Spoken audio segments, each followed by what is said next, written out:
Well, Maggie Rose, welcome to Biscuits and Jam. Hi, Sid. I'm so excited to be here.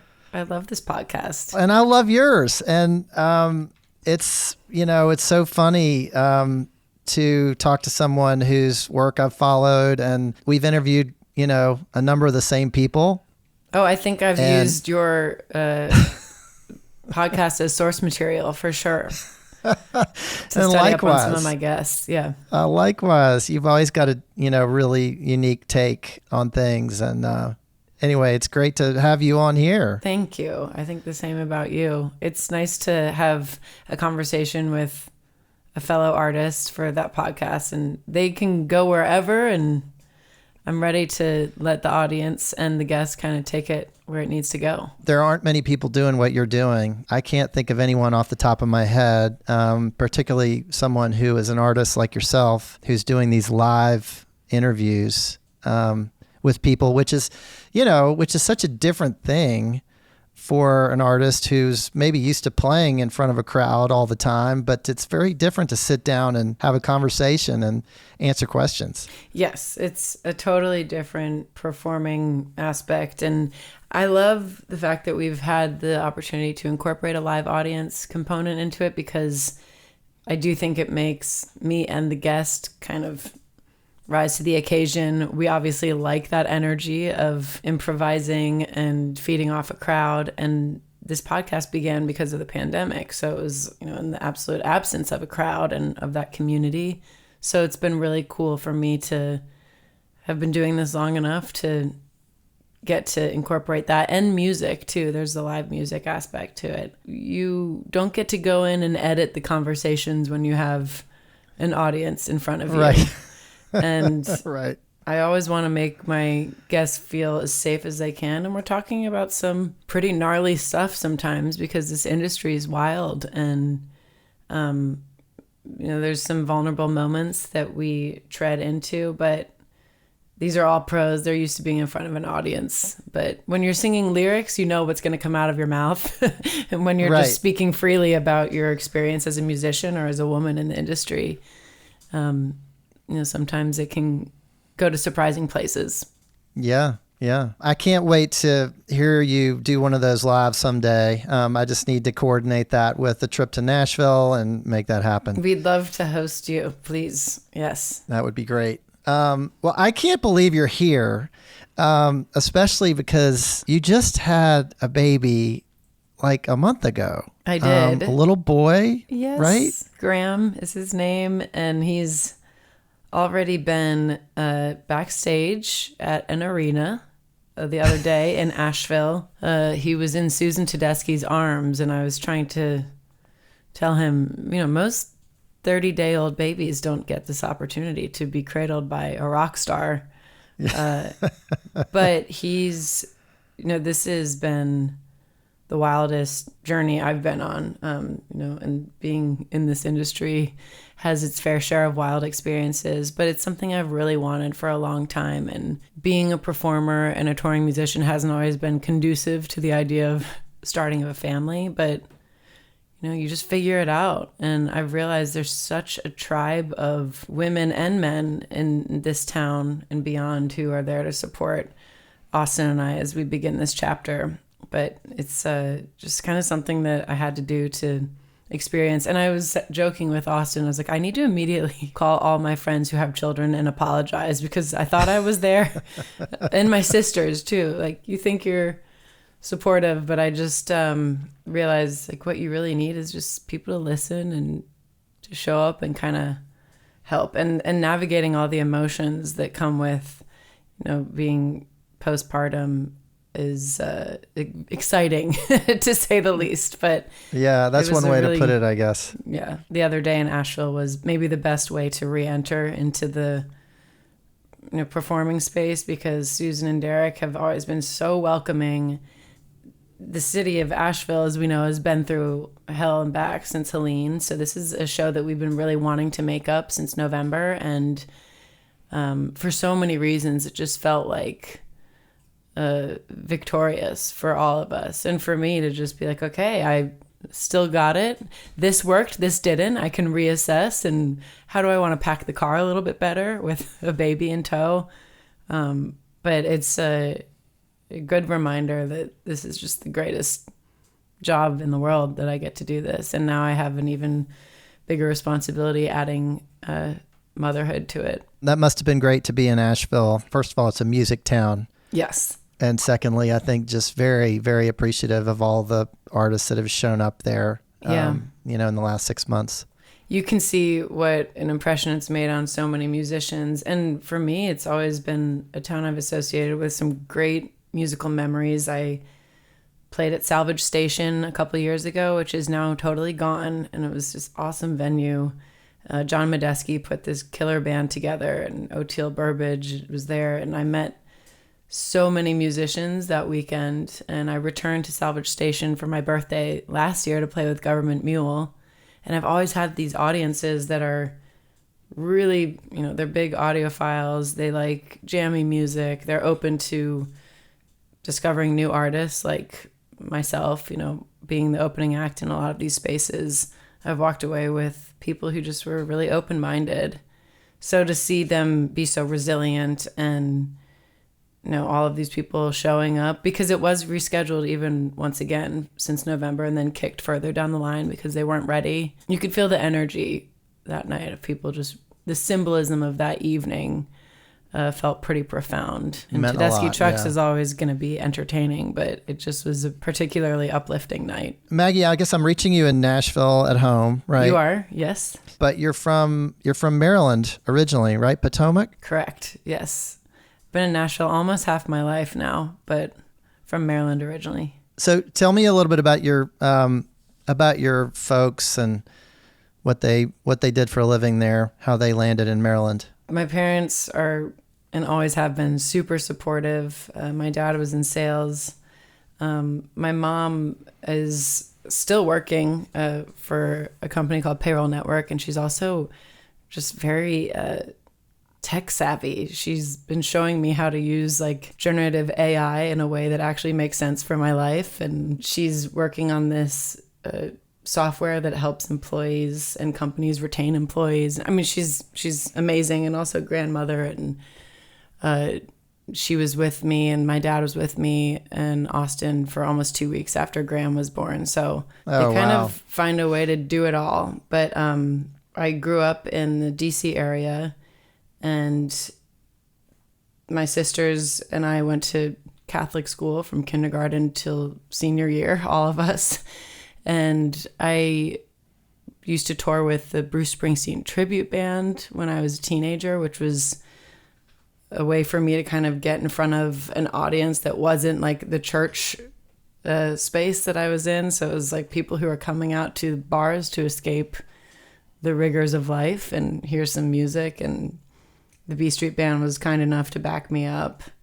And my parents were driving me all over the place to meet this band and play some sets with them. It wasn't necessarily the most musical environment being in the DC area that I was aware of. I know DC has such a scene, but they were very helpful in facilitating those opportunities that I wanted to pursue to find out, who I was as a singer and an artist. And when I started writing original music, it kind of became apparent that it was much more than just a singer, and that the connection of a song and the emotions that it evokes are actually what compels me to make music, even more than just being able to sing a song in a pleasing way.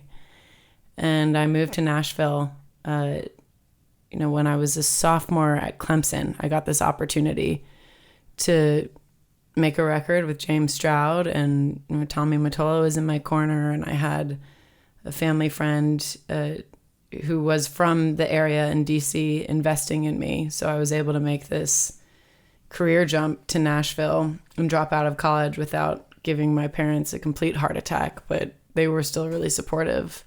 And Nashville was such a different town at that time too. I was a teenager, and the Gulch wasn't even a thing yet. And right. There was a station inn there, and that's pretty much it. Everything's right? been built around the station inn. Which is still hanging on, yeah. Yeah, and hopefully it will continue to hang on. But, you know, I was kind of the black sheep of the family, but they've always celebrated what I want to do. Both of my sisters are attorneys, and I'm the one who like swung a guitar over my shoulder and headed south to Nashville to make music. Who's the most musical person in your family other than you?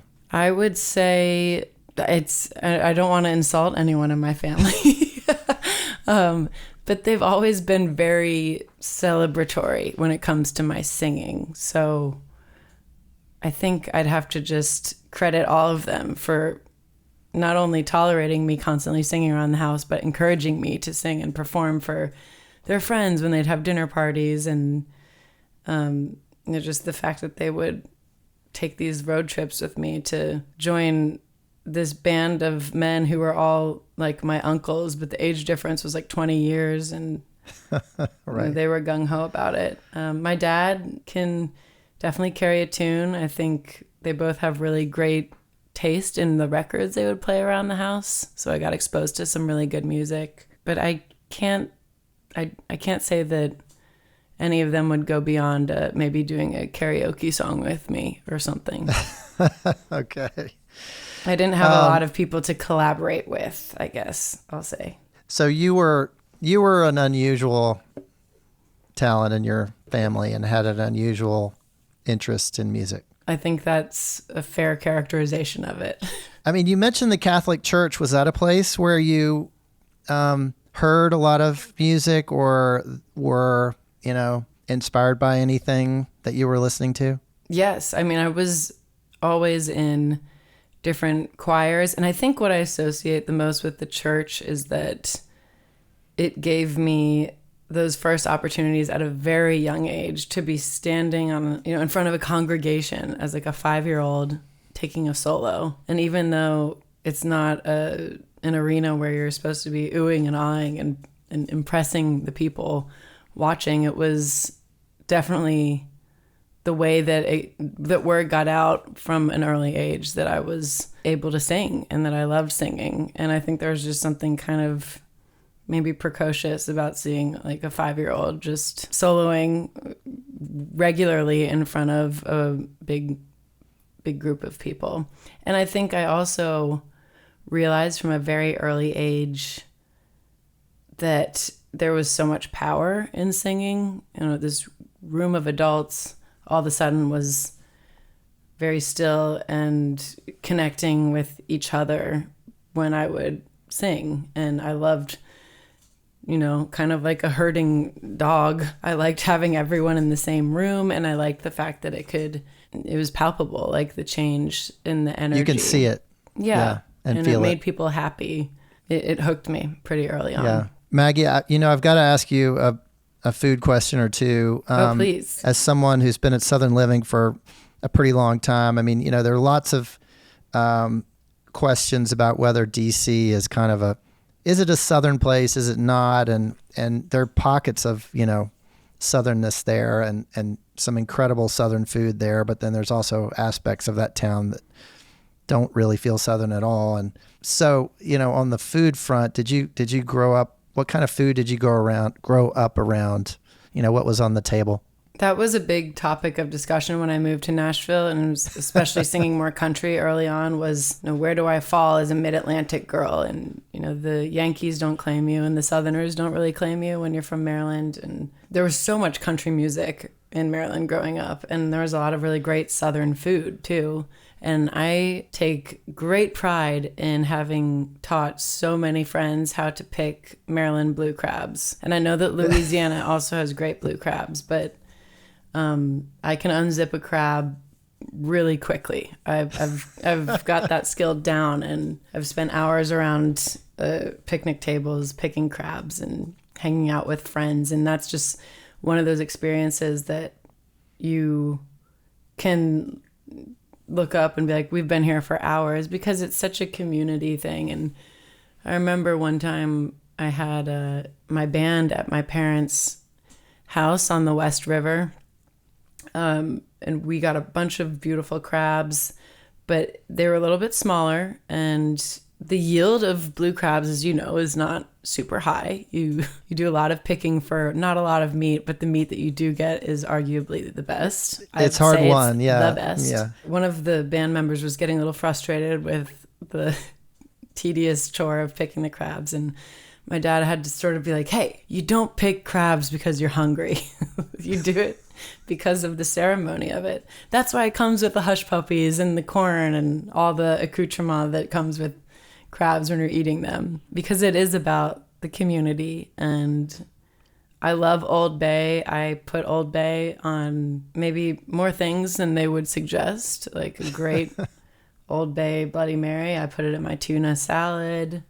I think that it's just delicious on a sliced tomato. Maryland, I always associate with just like that summertime food. And then the best French fries you can get at Thrasher's at the beach. Oh, and another thing that's good with some Old Bay. Yeah, absolutely. And some vinegar. That's kind of like that mid-Atlantic beach food. Some of the best sandwiches I've ever eaten are from those sub shops that are like, I know this is in Delaware, but in Bethany Beach and Ocean City, Maryland. I don't know. It's probably more nostalgia for me and association, but just like some boardwalk fries or Thrasher's fries. And is Thrasher's a place that you grew up going a lot? Yes. Yeah. And even, you know, chefs that I have become friends with from touring around, they say like that's the place you got to go. The spots that are your childhood favorites. And Dickey's frozen custard in Bethany Beach. That is just like some of the best ice cream moments I can think of. Those are the spots for me.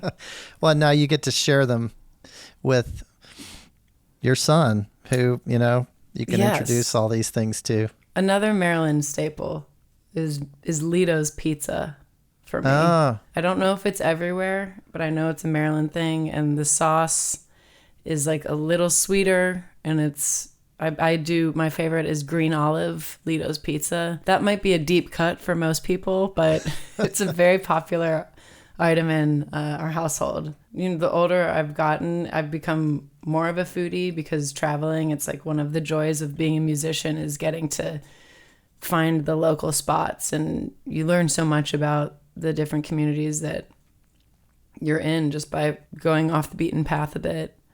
But is there a town in the South that you particularly look forward to when it comes to food?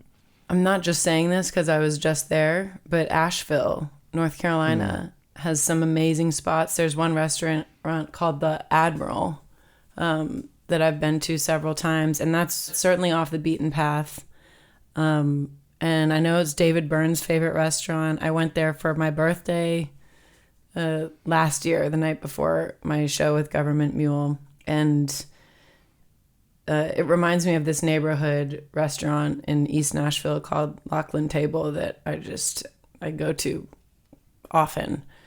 And it changes the menu, and they incorporate lots of seasonal local ingredients. So whenever I go there, I can expect to maybe try something new. And one time I just didn't even order. I just said, you pick what we have. Bring me whatever. Yeah. It was a good idea. It was a good decision. I've got to ask you about Clemson, where you spent some time. Mm-hmm. So the people that I know who went to Clemson are pretty fanatical about that place. And I guess, you know, partly I'm talking about sports. But there's a loyalty there. And I'm just wondering, what kind of connection did you have to that school? Did you have a good experience there? I did. I really did. I also feel like my experience was such that I got a year and a half there. It was, I was studying music. I was in a sorority. I got the experience to move away from home. I was very drawn to Southern schools. I think just that was a big appeal to me from every college that I applied to. I auditioned for the music school and met a lot of the teachers that I'd be working with, and I was very taken with everyone that I met, particularly one professor, Dr. Matthews, who just was so welcoming, and they gave me a little scholarship. I'm sure my parents wish it was a bigger scholarship since I was going out of state, but the facilities were gorgeous. The football and tailgating environment was definitely appealing to me too. We weren't as good as we are now at football while I attended there. But it was still such a cool experience to like dress up for tailgates. And I had my first bag of boiled peanuts at one of the Clemson tailgates. And I kind of got an immersion into that Southern culture by attending Clemson for a little bit. But it was a bit random for my family. I had so many people in my family who went to University of Maryland, and I could have gone there. And sometimes I wonder if I had gone there, if I would have had the bravery to move to Nashville. Like, I think everything happens for a reason, but I was also just maybe trying to spread my wings and, experience something in a bit of a different way than other people in my family had. Didn't Lee Bryce go there? He did, yeah. And he's a friend of mine, and I have cousins that went there after me. Just so crazy to see what's happened to that town in terms of growth and how exciting it is. I just played a show in Walhalla, South Carolina, and drove to meet my sisters in Charleston, and I was like, wow, this place is unrecognizable. Like, there was basically just this strip when I did go to Clemson, and there was the Esso Club and Tiger Town Tavern, and of course the stadium's always been impressive, but I mean, it's become just like a little city, and I'm so excited for the growth that the university's gone through. But my experience was really special while I was there, and I still have friends that come out and see me at shows just from that short time that I was there. And very hard to get into. There were some very bummed out kids in Birmingham this year who did not get in and who were dying to go there. Well, this is the most competitive year for college applicants, I think, ever. Just across the board. It's a wonderful school to attend. So I wish everyone could have the experience that I had. But I also know that leaving was something that I had to do because I felt like I was not even split down the middle. I was split in so many ways. And I feel like even when you first asked me, like, tell me about growing up in Maryland and your influence and what brought you to Nashville, like, it's even still after all these years almost difficult to just tell the story of how I got from Potomac, Maryland to where I am now, because I think some of my most dynamic growth has really happened in the last 10 years. And I just luckily sort of followed enough of my instincts to stumble into this community in Nashville and become such a fixture here now. But it feels sort of erratic. Like, I just was like, okay, I'm going to Clemson now because I want to go somewhere in the South. All right, now I'm dropping out and going to Nashville, and having the support of my family to do these things. Now as an adult, you realize just how much that means, how crazy that means. And having a son too, I'm like, would I let you do this? I don't know. But you just have to trust your instincts, which I certainly was allowed to do. But it's hard for me to organize that story of how I got here. Well, so you moved there when you're 19, right? Mm-hmm. You moved to Nashville, which is also hard for me to imagine. Just being on your own and kind of jumping into the deep end there. Tell me about like your first 2 weeks there. Yeah. What was that like? I mean, was it fun, or was it scary, or was it both? It was both for sure. And I moved in January, which, if you know anything about Nashville, we're right on the time zone change line. So it gets dark at like 4 p.m. here in the wintertime. I'm looking at all my friends posting pictures on Facebook of their lives resuming, and Christmas break's over and we're back, and I'm in this extended stay hotel in Green Hills, My sisters were so sweet, and they stayed with me the first couple days that I moved here because I didn't yet have an apartment. So I was going to be living in this hotel for a little bit, and I didn't know, where anything was. I didn't have my bearings yet, but I did have, like I mentioned, this friend of mine. His name's Tom Natelli, and his family basically financed my early career and allowed me to, make some great recordings, quality recordings, and have a little bit of,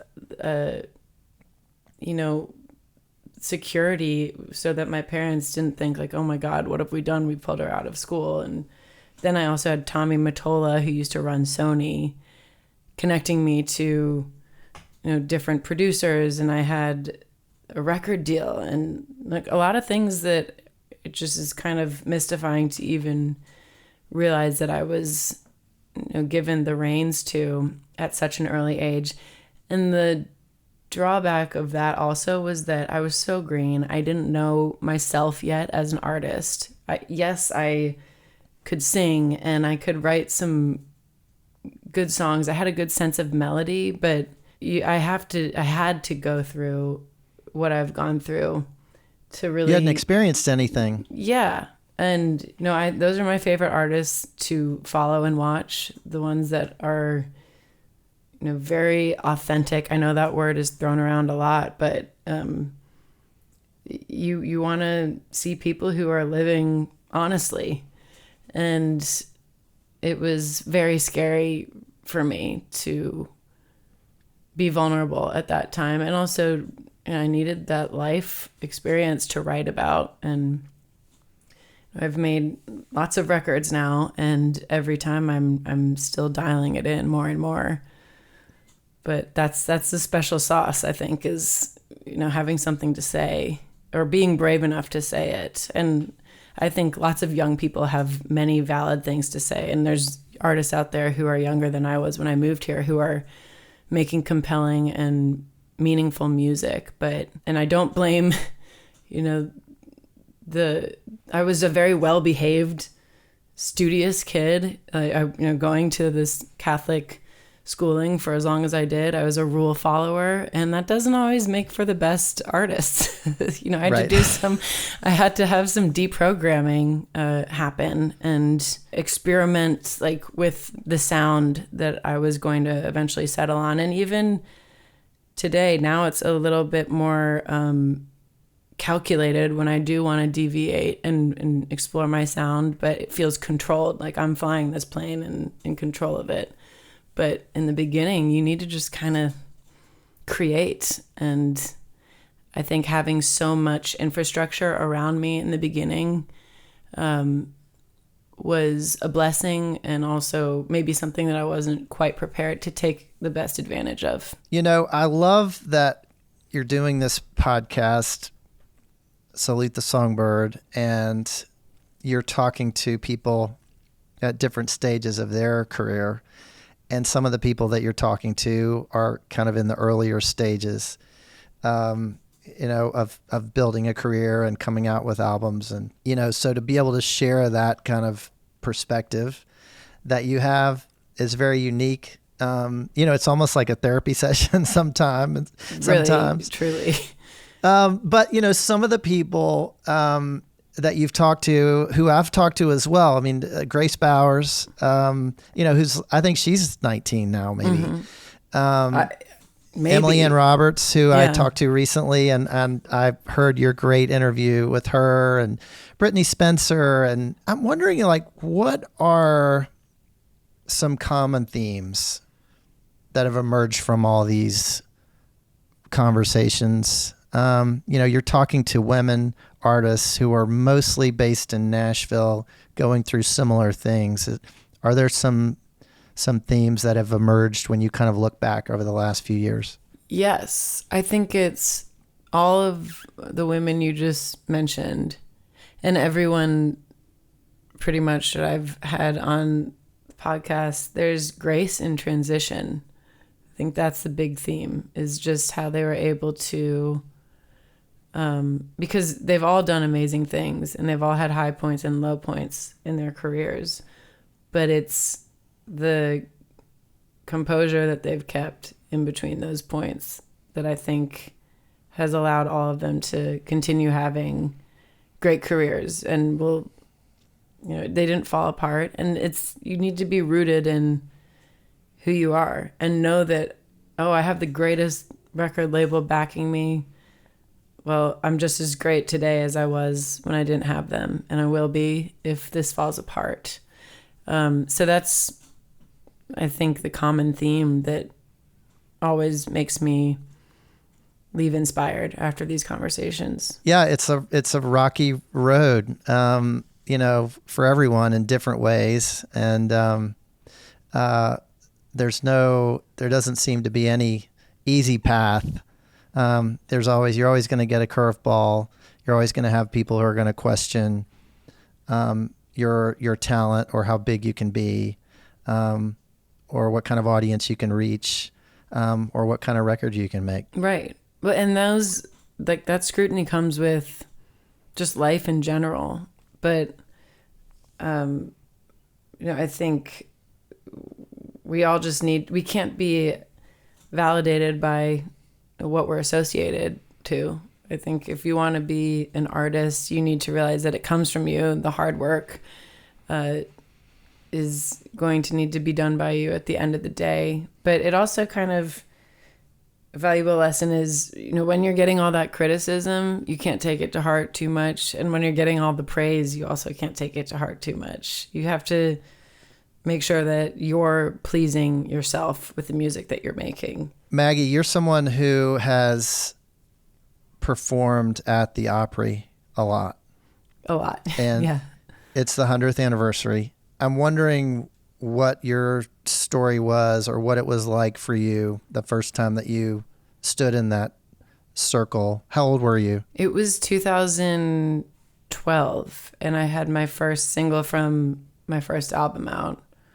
So I need to do the math. Yeah, it was very early 20s, and I had been in Nashville and releasing music for a few years at that point, and was just like, gosh, how do I get invited to play the Opry? And Pete Fisher was the GM at the time, and he was the one who invited me to play my first show at the Opry, and it felt really familial. I had way more people than I was supposed to on the guest list, so that was my first faux pas. I didn't realize I brought like 30 people with me, but they didn't hold it against me, and they kept inviting me back. And from Mr. Jim, who checks you in at the front desk, to Randy, the band leader, like, everybody welcomes me when I come through the doors like family. But I also think what's impressive about the Opry is how much I've seen it change over the years since I've been performing there, where it's trying to invite artists that make Nashville great, and all the tributaries that lead into country music. And I think they're exploring those more and more, and that's what's going to make them an institution that's going to be around for 100+ years. Is they're always kind of trying to examine their past and what their future is going to look like. And I'm very honored that they've let me continue coming back there, because my music is definitely a little bit outside the bounds of what you would expect to hear at the Grand Ole Opry. But yeah, it's it not works traditional with that country. audience. Yeah, right. Yeah, and there's some funky stuff, and it's fun to hear the band go there with me when I bring a song to them like Underestimate Me, which is pretty funky. But it's also really cool to be on the bill with someone who's top 40 country radio, or Riders in the Sky, who've been around, or Dom Flemons, who's more bluegrass. And it's exciting that they are reflecting what's going on, not only just in Nashville, but in like country, folk, Americana music. And they're using that space to expose their audience to it. I want to ask you about that song, Underestimate Me. which is so great. And it's on your new album, which is called No One Gets Out Alive. Came out last year. It was nominated for a Grammy. Yeah. In the Americana category. Congrats on that. Thank you. And I saw you actually performing this with, you were doing a version of it I saw the other day with Marty Schwartz, which yes, I love because I've followed Marty. him on YouTube for years. He's just, he's kind of become a fixture for me. Just whenever I need to learn something, I look it up on the guitar and he's done it. So yeah, he is everybody's favorite guitar teacher. But anyway, this song is so great and it kind of feels like an anthem for you. Yes. Is that fair? It's very fair. It was one of the earlier songs that was written before I had put the whole album together. And I wrote it with friends of mine, Chris Gilbuda and Henry Brill, who definitely knew the history of my career. And I think it was more out of fun and empowerment that I wrote it, but there was some stuff that I was getting off my chest by writing that as well. And there had been a bit of a time lapse since my last release, and I was ready to put some new music out, and that was kind of my way of saying, like, I got something for you. And it's just been a minute, but I haven't lost the motivation or confidence in what we're doing. Well, there's a lot of confidence in that song for sure. Yeah, yes. Sometimes fake it till you make it is the way to go. And I think, a lot of times, I've spoken to my guests on Salute the Songbird about this, it really can be a secret weapon to be underestimated, because if people are going to be silly enough to not expect the best from you, then it's going to be very easy to exceed their expectations and impress them. And that's sort of another theme that I've gathered from the podcast. I'd ask everyone at the end of the podcast, what's your favorite part about being a woman in this industry? And there was always like some version of them saying, being underestimated, because it's our superpower. I want to ask you about another one on that album, and it's the title track.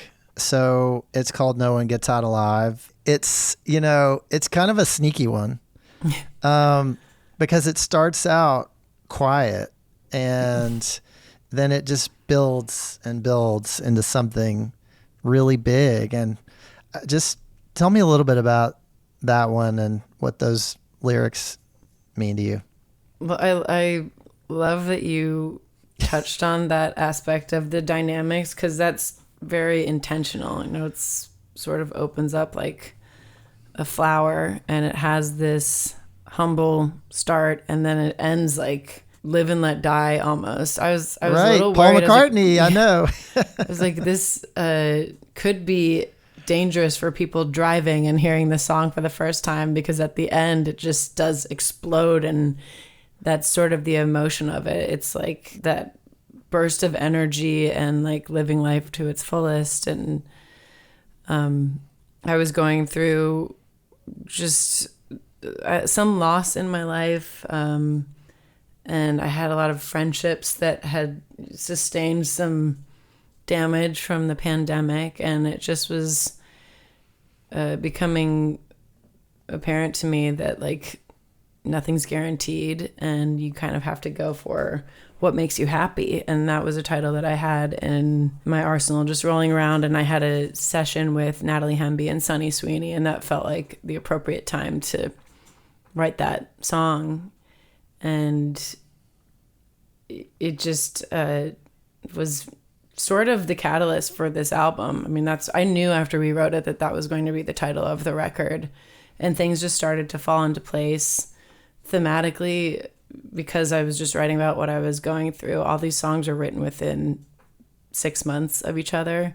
So that made the whole feeling of the music and the lyrics pretty cohesive inherently. So that song was sort of like, let it eat and don't hold back. And musically at the end, we certainly don't hold back because it felt like that's what the song was asking of us. Oh, it's great. It's just, I love that kind of a song that kind of catches you by surprise, and it feels very kind of timeless as well. Thank you. Feels like it could have been written, yesterday or 20 years ago or 40 years ago. It's just... There was a lot of Tapestry by Carole King being played in my house around the pandemic too, and it was its 50th anniversary when I was writing a lot of the songs for this record. That same year that record turned 50, and there's just this Laurel Canyon bigness to it that I wanted to incorporate, and I sort of set my mind to doing that. Like, let's make records that are timeless, and this one in particular was a bit of an homage to her and how that record has just sustained over all these years. Yeah. Well, there's a new version of it out now that has the bunch of live tracks on it. Yes. Yeah. As well, which is great. We did that in the caverns in Pelham, Tennessee. So yeah, that was a bit of a challenge to record drums in a literal cave. I had done a show with St. Paul and the Broken Bones, and we got the idea, but we're like, oh, it's different when there's a whole audience in here versus just like an empty cavernous place. But I think it sounds really cool, and I had great engineers help us dial that in. And we wanted to do a more stripped down acoustic version of it too, to just have people focus on more of the lyrical content. Because when we initially wrote it, it was almost like a folky, sweet song, sweet ballad. And then we took it to the studio. And of course, the studio version takes it in a different direction. You've got an interesting year ahead of you. And I know you're about to play some dates. You've got a 4-week-old with the most beautiful head of hair I've ever seen. He really is very well endowed with the hair. Yeah. He's got an extraordinary head of hair. What are you excited about when you look ahead at the rest of 25? Being a mother is the greatest thing ever. It makes me want to work harder. It makes me, more intentional with the time that I do have, in terms of when I get a few hours, I'm better be doing something that brings me joy or writing a great song. I already have music that I recorded when I was expecting Graham, because it was such an inspiring time, and this music is all about growth and transition. There's also something else that I've been working on simultaneously, but we're going to be releasing new music throughout the summer and touring with Stapleton on some dates. I'm doing a bunch of festivals, just kind of figuring out how I'm going to do this with a little baby in tow. But after this show that we just did in Nashville, I'm feeling very encouraged, and I have some awesome new players that have joined me for the summer, and the live show is coming together in a really exciting way. So all these new beginnings, new music and new show and new life. Well, in a lot of ways, they're easier to travel with when they're that size, because they're just like a little package, you can carry around. So. Yeah, absolutely. I mean, when he has to have an intervention and say that he's ready to have some normalcy in his life and go to school, then I'll have to let him go. But he's going to be a little rock and roll baby. Yeah. And I've seen so many artists do it, and it's very encouraging. And I have a village of helpers, so I get to be a mom and hang out with my family and make music, and that's pretty sweet. Well, Maggie, last question for you. What does it mean to you to be Southern? I think it means to be part of a community, taking your time to enjoy the wonderful things in life, like family and music and food, being proud of your heritage, but also discerning about where you want to take your life moving forward. Well, Maggie, it is so great to have you on this podcast. I've been a fan of yours for a long time. I will continue to be a fan. And thanks for being on Biscuits and Jam. Thank you, Sid. It was so fun to be on the show. I love it.